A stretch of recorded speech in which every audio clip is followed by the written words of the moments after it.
Mike Gallagher. I love this audience. You're so funny. You're like my family. We're quirky. We're dysfunctional. And as soon as I say I don't want to play a clip, then my text line blows up with people saying, no, you got to play it. Got to play it. Got to play it. We want to hear Tim Kaine. Tim Kaine, this clown. And I'm going to prove to you what kind of a hypocrite he is, what kind of a clown this guy, Tim Kaine. I can't believe it. You remember he was Hillary's VP? Running mate? Remember that? Tim Kaine. Nobody really knew a lot about the guy. It was kind of strange. Well, here he was yesterday. I'll play it. Since you want it, I got about 100 texts. I'll play it. Play Tim Kaine. We want to hear this jerk. All right. You asked for it. You got it. I assume that in each of your weddings, you've pledged to be faithful to your wife. You've taken an oath to do that, haven't you? Senator, as I've acknowledged to everyone in this committee, not a perfect person, not claiming to be. But no, I just asked a simple question. You've taken an oath like you would take an oath to be Secretary of Defense in all of your weddings to be faithful to your wife. Is that correct?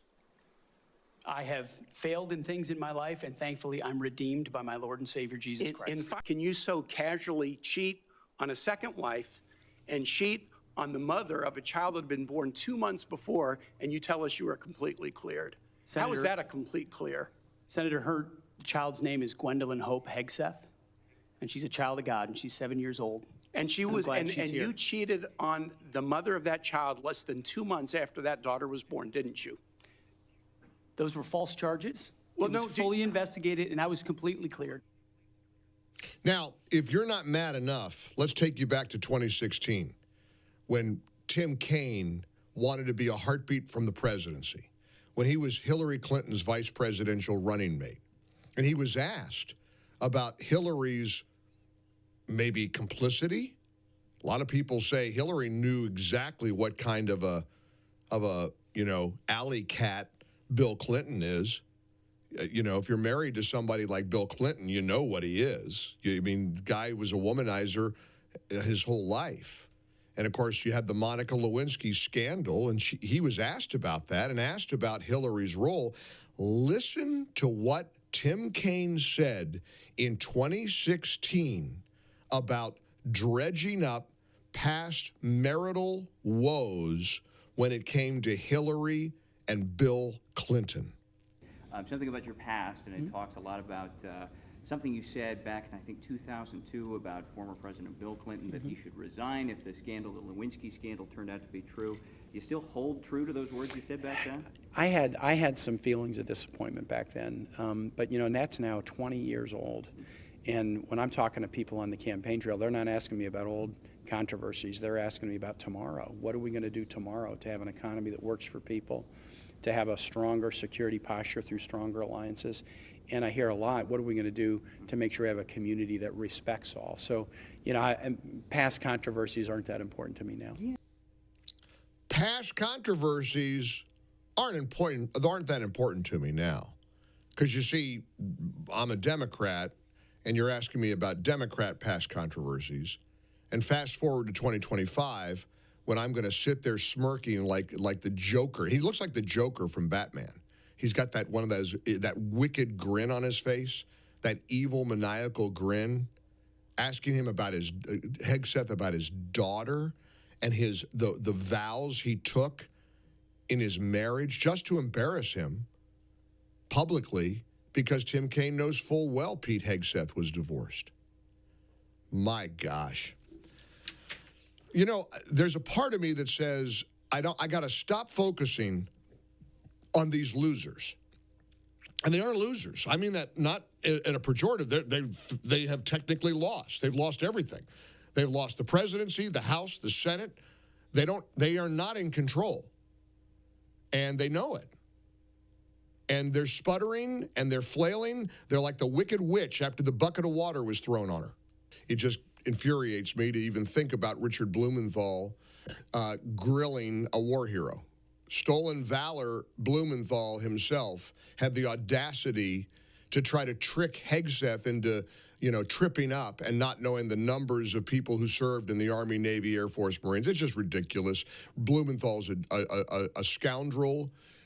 He is a bad guy. You lie about serving in the military. For me, as somebody who's never served, it's one of the worst things you could do. I can't think of anything more egregious than lying about serving in combat in Vietnam. I think about every single Vietnam vet listening right now and how disrespectful that is to you, to any man or woman who served in the armed forces. I think about my mom and dad, both buried in under military tombstones.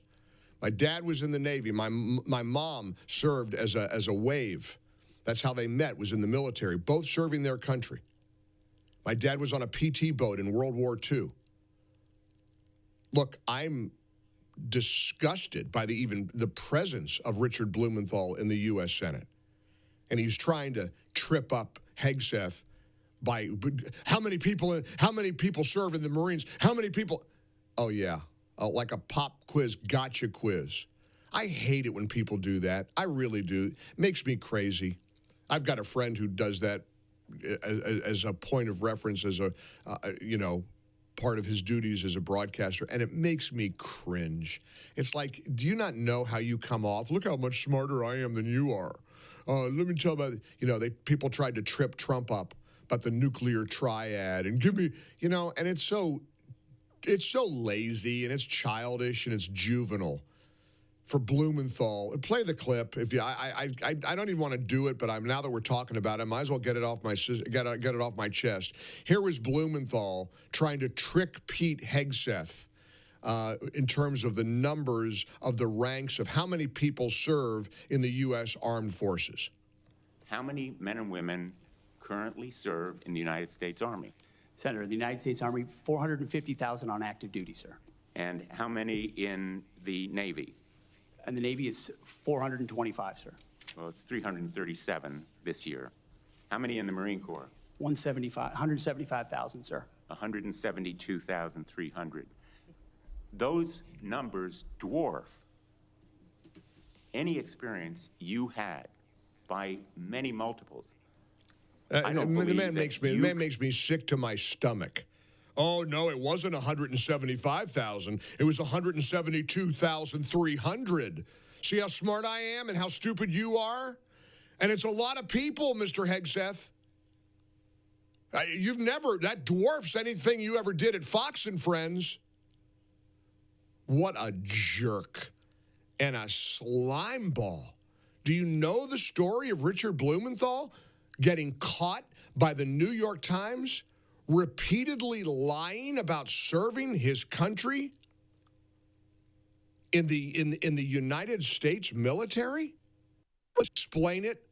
How do you explain if I came on this show and told you that I was in the trenches of Vietnam, I was in the foxholes, I was dodging bullets and I was carrying out bodies, and I did that over and over again, and then somebody caught me as a bald-faced liar.